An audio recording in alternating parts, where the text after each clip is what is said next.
Meu amigo, minha amiga, paz do Senhor Jesus. Eu vou ler um texto aqui na palavra, no Evangelho de Lucas, no capítulo de número 22. Acompanhe comigo. Ele saiu e, como de costume, dirigiu-se ao Monte das Oliveiras. Os discípulos o acompanharam. Chegando ao lugar, disse-lhes: Orai, para não entrardes em tentação. E afastou-se deles, mais ou menos a um tiro de pedra, e dobrando os joelhos orava: Pai, se queres, afasta de mim este cálice. Contudo, não a minha vontade, mas a tua seja feita. Apareceu-lhe um anjo do céu que o confortava, e cheio de angústia, orava com mais insistência.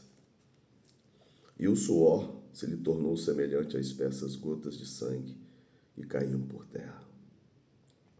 Erguendo-se, após a oração, veio para junto dos discípulos e encontrou-os adormecidos de tristeza. Na verdade, Jesus aqui, um dia que antecedia a sua prisão, seu julgamento, a noite anterior, ele viveu um momento dificílimo. E esse momento tão difícil que Jesus vivera se passaria por causa da separação que haveria entre ele e o Pai. Tão vívido na eternidade, um momento tão maravilhoso vivendo a Trindade e agora tendo que se separar, porque ele passaria pelo dano da morte. Algo tremendo. E ele pergunta ao Pai: Pai, se for possível, passa de mim esse cálice. Mas na verdade ele sabia o destino, sabia aquilo que o Pai, na verdade não o destino, mas aquilo que o projeto de Deus haveria de cobrar e aquilo que ele haveria de pagar pelo meu e pelo seu pecado. Mas na verdade há momentos também na nossa vida que nós nos sentimos sós.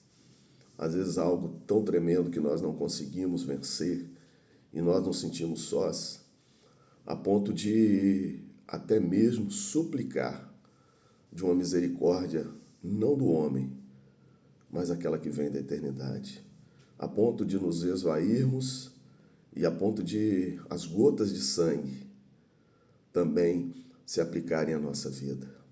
Mas que sofrimento é esse que não podemos resistir? Muitas vezes é a dor da perda, o ressentimento, a falta de perdão e algo que nós não conseguimos confessar. Jesus, diante do Pai, confessou o seu grande medo, a separação. Mas há momentos que nós precisamos confessar isso. Há momentos que nós precisamos de dizer ao Pai que não somos ou não temos condições de vencer. Mas nessa hora, muitas das vezes nós vamos ver pessoas dormindo ao nosso lado, sem entender o que se passa na nossa mente. Mas olha, Jesus sofreu tudo isso e muito mais. Ele foi àquela cruz e ele se entregou. Ele não foi preso, ele não foi morto, ele se entregou. E quando nós vivemos esse momento, há também aquilo que precisa haver em nós, uma liberdade de dizer à comunidade que nós vivemos, às pessoas que nós vivemos, o quanto que nós estamos precisando, carecendo da misericórdia, do amor, da oração. E nós precisamos nos humilhar nesse momento. Não uma humilhação simplesmente terrena, mas o nosso coração precisa se abrir a isso.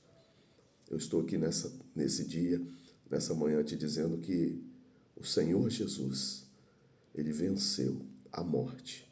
Não porque ele era o Deus Todo-Poderoso, mas porque antes de vencer a morte ele se esvaziou. Ele não teve por usurpação ser igual ao Pai. Antes, ele se esvaziou e como servo, ele serviu e obedeceu, e a obediência dele foi até a morte. Olha, há um momento que nós precisamos nos esvaziar. Que esse dia seja um momento de esvaziamento, mas de vencer o medo que outrora nos faz paralisar e até mesmo deixar de vencer aquilo que parece ser maior do que nós. Se é vício, se é alguma coisa que te impõe medo de estar próximo de pessoas, nesta hora, Coloque isso diante do altar do Senhor. E em nome de Jesus seja liberto.